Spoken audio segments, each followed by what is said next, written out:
Okay, hey, peace, Nicole. I hope you're doing well.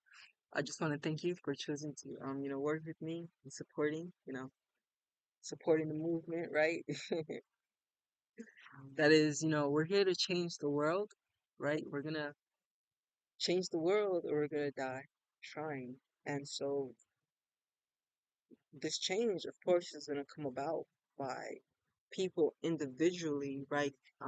Becoming awake and becoming aware and doing better in their personal life, right? And so, with you tapping into astrology and having a desire to learn this information, it's going to be of great value and benefit to you for the simple fact that, for the simple fact that, astrology is a science that helps you learn about who you are, why you're here, what you're doing, and what you're working with, right? Okay, so let's get into it. I'm going to say if, right, because we're not 100% certain. If your ascendant is in Sagittarius, right? If you were born at 1:14 a.m., then your ascendant would be in Sagittarius. And so that would mean that your chart ruler is Jupiter. Your chart ruler is Jupiter. Okay, interesting. You also have your sun in Pisces. So both Pisces and Sagittarius are ruled by Jupiter. Um Except Pisces is the feminine, Sagittarius is the masculine aspect of Jupiter. Now you also have your moon in Aquarius, which is actually ruled by Saturn. Okay, so first and foremost,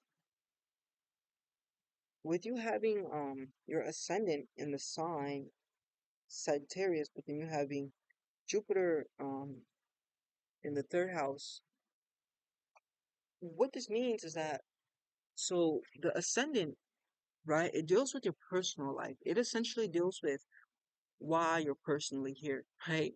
Why you're personally here.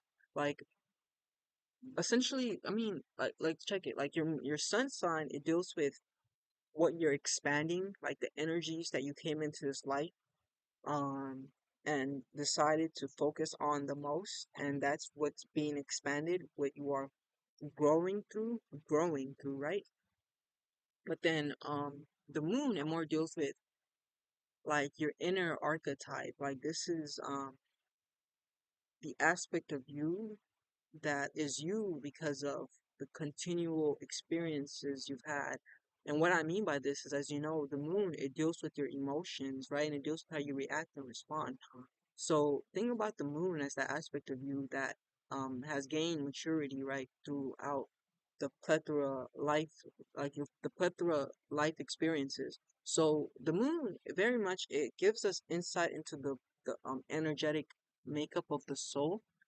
Um, because the soul very much is the observer, right? It's observing, but then it's like the ego, right, which is more connected to the body, is actually operating and moving around in this physical world. That is, I mean, of course, when you die, then you have control over your soul, like you're operating through your soul.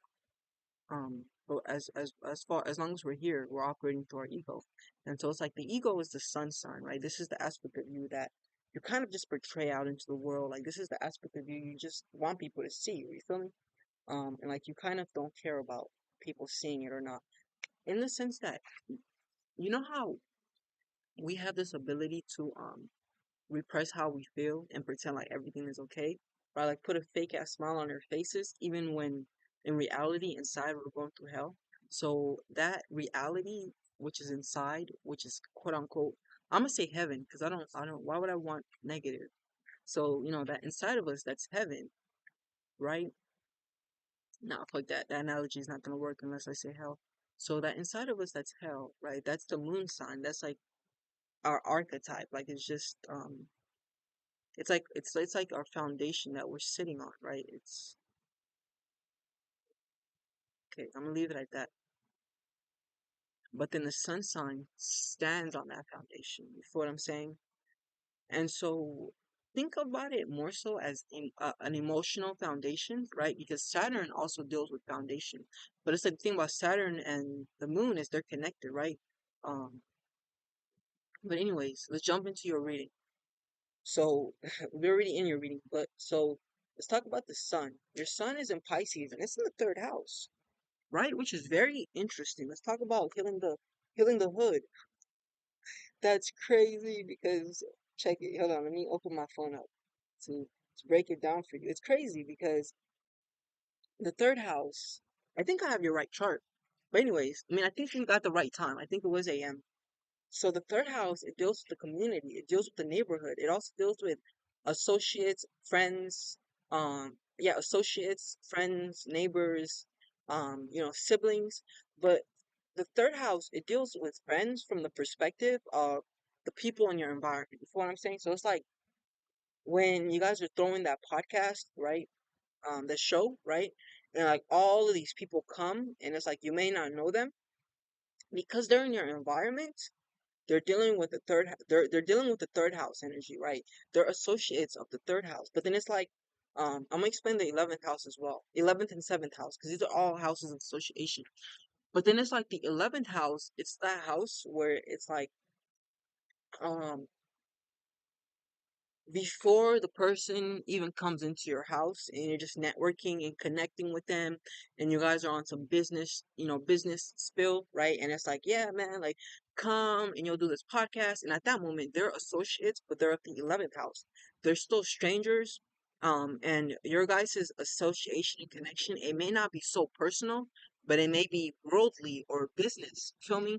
That's the 11th house. But then the 7th house, this is a house that you and your husband, for example, would fall into. You feel what I'm saying? Because the seventh house, it's a house of marriage. Well, it's ruled by the sign of marriage, Libra, the sign of marriage, right?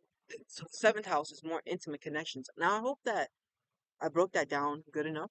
Um, so third house is like siblings, people that just you're around. But yeah, anyways, so with the sun being in the third house, this means that the third house is vitalized. There is a lot of energy and activity going into the third house, right? Because that's what the sun is. That's what the sun does, right? It brings energy and like attention, not even attention. Yeah, attention, because same thing. It brings attention to whatever it's in, right? And so because it's in the third house, your third house is primarily active. So you're a very active individual in the neighborhood. You feel me? Um, you're probably well connected with like your neighbors and like your community and everything like that. You feel what I'm saying? And you're also a good person to like connect and network and make friends and things like that. And you probably have this level of like popularity. You feel what I'm saying? Um, but then it's like we're talking about Pisces here, and Pisces isn't fond of being popular,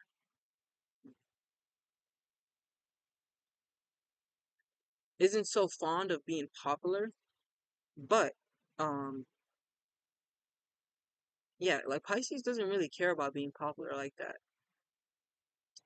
So my bad. Let me get back to the subject though. So Pisces is ruled by Jupiter, right? And you have your Jupiter in Pisces as well. So they're back. So that Pisces energy is pure. You feel me? Because if, for example, if Jupiter was in Aries, then Jupiter would be influencing Pisces. Jupiter would be Jupiter and Aries would be influencing your Sun, which is in Pisces, to be more Aries like. You feel me? Because it's like the planets, their rulers are like their parents. You feel what I'm saying? They're guardians.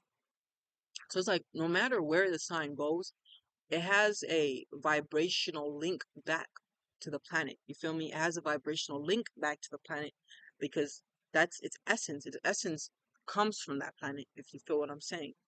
So with Pisces being both in Jupiter and in the sun, there is no bias or there is no variation, but it's just pure Piscean energy. Now, Pisces is a Christ consciousness sign or has ability to tap into the Christ consciousness energy easier than other people. And what this means is love, right? Like Neptune, Pisces' co-ruler, deals with unconditional universal love. So you have this great big heart of yours, and you have this great ability to love people unconditionally. You feel me? Um, And you having that moon in Aquarius energy, yo, it lets me know that like you ain't it's like you give love, but like you probably in the past had crazy ass experiences. Um, let's talk about the moon in Aquarius real quick. Fuck. Hey, that's just how my Gemini mind works. 'Cause I feel like I'm kind of going from here to here to here to there. But but anyways, like with that moon in Aquarius energy, right?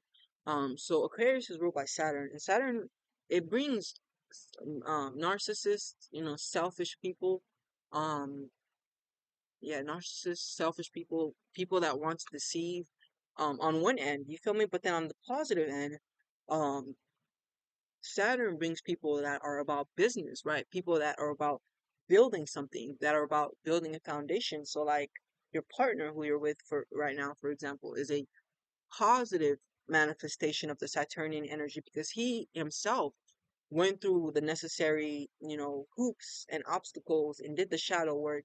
And so he in of himself has overcome the trials and tribulations that Saturn, gave him.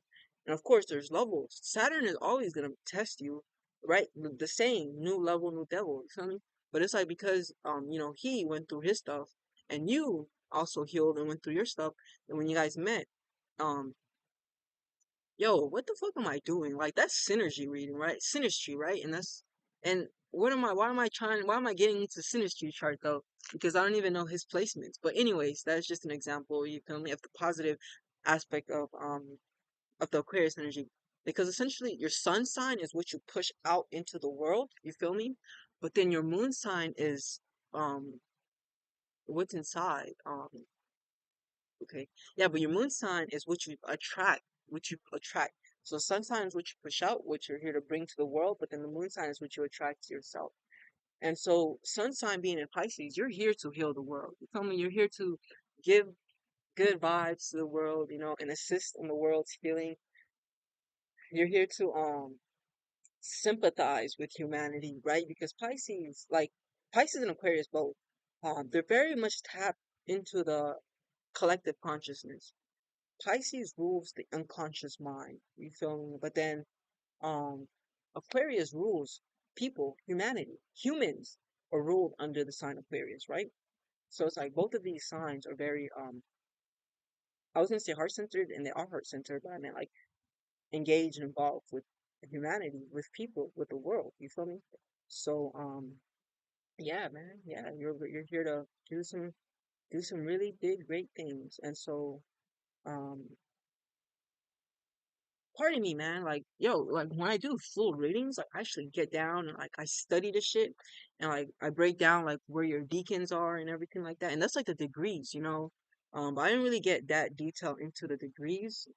Even though right now I feel like I wish I could say something about your degrees because there's three deacons of every sign, and the three deacons of Pisces will let me know specifically how the Pisces energy is expressing through you. But ultimately, Pisces is a sign, of devotion, right? It's a sign of also self-sacrifice, and I forget what the other word is. I forget what the last deacon is. It's like I forget what the word is, but I know it means like being like so centered in yourself that you destroy yourself. Like, wait, I don't think, no, I don't think that's it. Wait, yeah, that is it. It's not, it's like being so centered in yourself, but it's more like being pulled into an illusion, right? Because Pisces deals with illusions as well. So like the third deacon, one of the deacons of Pisces. But anyways, pardon, forget that. The two deacons that I do remember is the deacon of self-sacrifice, right? And people born into this deacon, they're very self-sacrificial, and they've always went through experiences, went through experiences in their life where they had to be self-sacrificial. You feel me? And then the Deacon of Devotion, fuck, I'm not gonna be mad at myself or anything because like I do donation based readings differently than I do full readings. You feel me? But I don't do readings all the time. That's why I'm kind of like, yo, should I have like prepared the notes and everything? But no, it's okay. It's okay. It's okay. But anyways, so Pisces is a sign. that rules the spirit world. You feel me? And also I want to say this. I'm an astrologer who knows that we are souls and we use the signs, you know. But then it's like other people, they think that they are the sign. You feel what I'm saying? But it's like, um, yeah, like Pisces is its own individual entity outside of you as a Pisces, right? And so that Pisces archetype rules over spirituality. It rules over spirits, disembodied spirits, right? It rules over things like, um, that's what it rules over strong emotions, like strong emotional connections that deal with faith, like it deals with surrendering as well. That's the word I'm looking for, right? Like, you know, like have you ever, I'm sure you have, right? You know how when you go through hardships and like you're on your knees and you don't know what to do, so you just surrender completely and your ego dissolves, and then you pray from this place of egolessness and surrenderingness, and then out of nowhere, like your prayers start to get answered, like this pops up, that pops up. You feel what I'm saying? That's the Pisces energy. Like Pisces deals with that. But it's because it deals with surrendering. You feel me? Because Pisces is the last sign, right? As you know. And so being the last sign, it's like the exit, right? Like Aries is the first sign, right? And then that's spring, right? And it's all about, yeah, that's spring. But then Pisces is like the end of um the end of winter, almost the beginning of spring, right? So Pisces is the end, right? This is where you have to just let go and let God, you know, like if you think about it like from this perspective, it's like, all right, so check this out. As souls, we're on a journey of evolution, right? And we evolve through using life forms. That's all everything is, right? The tree is a life form. Even like everything is a life form. Like it's crazy, but it's like, yo, like this shit right here is a type of life form. You feel what I'm saying? And because like everything is consciousness and everything is alive, it's like think about it from this perspective. According to your soul's level of awareness, you embody certain life forms, right? Like minerals, dirt, right? They are a life. Like air particles are a life, and there is a soul within that. And it's like the newest souls, they lack the experience and the know-how to get into a physical human body. You feel me? Just like you can't make millions of dollars until you know how. So it's all about know-how. It's all about consciousness. It's all about awareness, right? And so when you're a new soul, your consciousness, because it's like the more conscious, the more you experience in life through consciousness, the more you expand, like the spiritual aspect of you expands, because the spiritual aspect of you is composed of consciousness. It's like everything is composed of consciousness, but it's composed of a finer substance of consciousness, if that makes sense. And so the more experiences you have, experiences that deal with love, joy, happiness, X, Y, and Z, expand your circumference is the word I want to use, right? But then like experiences that deal with fear and restriction, they restrict you, right? They restrict you. So it's like you can incarnate, reincarnate, my bad, incarnate, reincarnate, incarnate. And you can incarnate, reincarnate, or deincarnate, right? You can be leveling up, staying at the same level, or leveling down. You feel what I'm saying? And you level up by experiencing, right? Experiencing life. And it's not out of context that I'm even speaking about life, because Pisces rules life. You feel me? It rules life, like collectively, the collective energy. And it makes sense because we probably, I'm so 100% sure we live in some sort of substance, some sort of liquid. You feel what I'm saying? Because Pisces is liquid. Okay, so check it. It's like Pisces is liquid. Like it's liquid water, right? Because like Cancer is like water, and Cancer is water and it's more like evaporated state, specifically fog, right? Like fog is more Cancer. Like for fog, yeah, uh, like like really dense fog. Like it has to be water. You feel me? Like mostly water, not so much oxygen, but like just because like a cloud is actually Gemini and Cancer. It's a cusp, right? Like when people are born cusps, then they're like the cloud element, right? And that's kind of something that's in the inner circle of astrologers, I guess. It's not really out there like that. But anyways, uh so that's Cancer. It's the fog, right? It's the evaporated water, but that's still like it's like a mist, right? But then Scorpio is crystallized water, right? It's fixed water, and people think ice, right? But it's not per se because of its ruling planet, right? Mars. That really, to an extent, yeah. Yeah, we'll say that because of its ruling planet Mars, right? It's hot, right? Mars is a fiery planet. So Scorpio in and of themselves are very hot, right? They're water signs, but they have this aggression and this anger and this passion that burns. You feel what I'm saying? So it's more um it's more accurate to think of Pisces, my bad, not Pisces, think of Scorpio as crystallized water. It's been shown scientifically that you can crystallize liquids. You can also crystallize you can also crystallize gases like air, and that's what Aquarius is. Aquarius is crystallized air. You feel what I'm saying? Um, pressurized air, and it's important and valuable, like to understand. Hold on, let me not dive too deep into the rabbit hole, and let's go and talk about Pisces, right? So that's what Cancer and Scorpio is.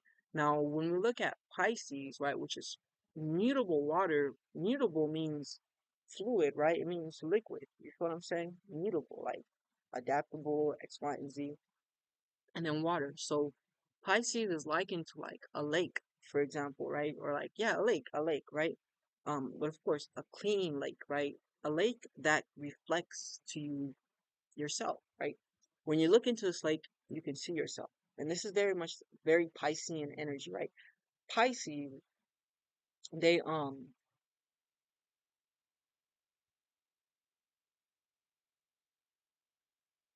Pisces, they're very reflective. You feel me? Like you know that aspect of Gemini, they say like Geminis are two-faced. Pisces do it harder. I'm just playing.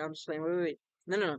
Pisces, they're not two-faced, but they're like all the faces, right? Because they're all yeah, it's an accumulation of all of the energies essentially. Yeah, you have a great ability to mirror and mimic energies. You feel what I'm saying? But negatively, this can play out as like absorbing all this energy, information, and not even being aware that you're absorbing it. And so you absorb, like you go through your day, like business, X, Y, and Z, or whatever it is you do throughout your day, right? And then at the end of the day, you're feeling funky, right? You're like, damn, I feel weird. Like, why do I feel like this? Why am I mad right now? Like, why am I sad? Like, I have nothing in my life to be sad about. Why the fuck am I sad? Right? You feel me? I don't know if people do that, but I do that shit, right? Like where I sit and I'm like, yo, why the fuck? Because I absorb that energy too. Absorb energy from other people too.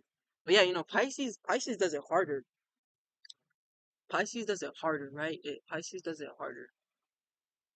So yeah, man, like their strength is their Pisces' strength is their ability to sympathize and empathize with other people, their ability to feel what another person feels, and this is why Pisces are amazing healers. They're good with working with people. You feel me? Yeah, they're good with working with people. Working with the sick. Yeah, like Pisces is the healer, because they're selfless enough to take another person's baggage and then transmute it. You feel me? And that's why they have access to universal love more easily than others. You feel what I'm saying? Ah, okay. And shit, you feel what I'm saying? Like, yo, we've been talking about your sun sign. You know what's crazy? Like when I do these readings, Um, the fuck, man. Like I be wanting to go so deep, but then I'm like, yo, man, like be mindful of the time because I don't just want to talk about one placement, but I want to talk about a couple of different placements. You feel what I'm saying? Um, anyways, let's jump. Let's get into it. Okay. So moon, right? Moon, which is you have your moon in a you have your moon. Okay, so before we conclude the Jupiter energy, first and foremost, it's important to start to learn how to cultivate emotions, um how to be the one that makes those emotions flow rather than just going with the flow. You feel what I'm saying? It's like learning how to cultivate emotion. Like it's important for you to start to learn how to for you to gain emotional intelligence and for you to learn how to cultivate joy out of nowhere, right? If you need to, or how to cultivate gratitude, appreciation, happiness, excitement. But I'm saying not because something outside of you made you excited, not because something outside of you made you happy, but it's like and this is the alchemist, right? This is what it means to be an alchemist. Have an ability to produce emotions inside of you. You feel me? And for Pisces, they are the alchemists, right? Because they're the last sign, and being the last sign, they're an accumulation of all the other signs, right? They rule the unconscious mind, right? Which is where everything dwells. So yeah, transmutation, and there's so fucking much about Pisces I can talk about. And also because it's selfless, right? Um, because it's selfless and also because it's ruled by Jupiter, Pisces' water does tend to be my bad. Pisces' cup does tend to overflow, right? They have big hearts. They're very forgiving, right? They don't hold grudges easily, right? All that stuff. So it's like what happens is in this world, this Saturnian ass world, right? Because this Earth is like very Saturnian, like this Earth, right? This planet specifically, she has a relation with the Earth. My bad. Gaia has some sort of connection to Saturn, and maybe that connection that Gaia has to Saturn is through the moon, which would make sense. But anyways, yeah, in this world, it's very Saturnian, right? Like Venus, like if you ever researched and learned about like the civilizations that were said to live in right Venus, they were very Venetian, right? They were very peaceful and they knew how to love each other and they knew how to care for each other, and so they evolved right into a higher density, right? They're yeah, anyways, because they learn how to love one another, and that's like what we're here to do, to learn how to love one another, because it's like back to what I was saying about the soul traveling, right? It's like when you first start off, right, you're very minute, but then like you're a mineral, right? And then you have experiences as a mineral, and then you become a bigger mineral, right? And then a bigger mineral, and then finally you become a plant, right? Because plants are like minerals that have learned a higher intelligence, and then you become like an insect. But I think that yeah, my bad, no, you don't become an insect because plants and insects, they kind of they grow synonymous to one another, similarly to how like and bacterias, right, and simple life forms in a sense evolve with minerals. You feel me? Like minerals and simple life forms, and then plants and insects, and then animals, and then humans, right? But it's like as if it's like yeah, sure, like a bear is bigger than a human. This is true, but it's like as you are growing and you're becoming bigger and bigger and bigger and bigger and bigger, you're also being asked to like surrender yourself into something bigger. You feel me? Like, I hope that makes sense. Man, this shit is deep. This shit is crazy. And honestly, I lost my train of thought. I forgot the point I was trying to make because it was a point I was trying to make. But anyways, yeah, so it's like it is of importance to continue to do the healing, but also be a beacon of healing for your community. All right, so we're 30 minutes in. I ain't tripping about it though. I'm gonna do your reading anyways. My bad. I'm gonna do your moon sign anyways. Okay. So your moon is in the sign Aquarius in the second house. So with your moon being in Aquarius, with your moon being in the second house, you're always reacting and responding to money, right? Um, how am I gonna go get this bag? You feel me? But it's like the second house, it is a house that deals with money, but it also ultimately just deals with valuables and possessions, right? So it's like the things that you value beyond just physical things, but also like mental qualities you may value, or like spiritual qualities that you may value. You know, um these are all things that are like um sorry, I need to do this. I was using my camera earlier to record these readings and then it fucking died on me. I still love it though, of course. But you know what? Fuck that. I just wanted to get it out of the sun. That's it. So give me a sec.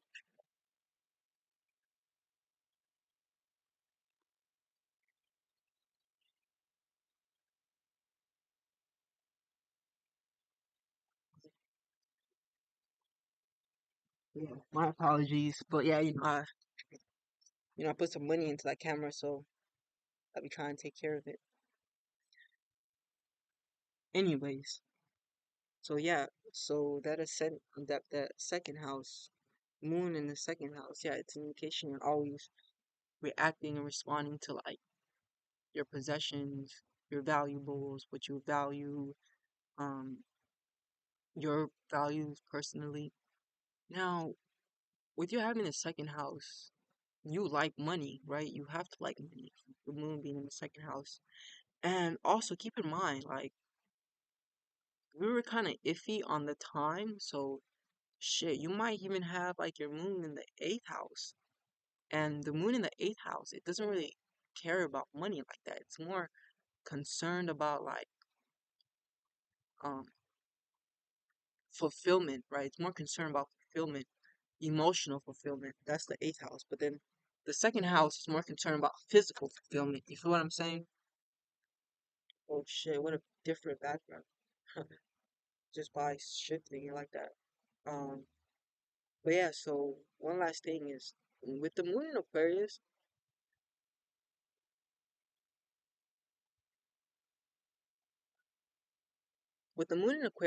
okay, I'll just say this because I do gotta go, because I do have to do these other readings as well.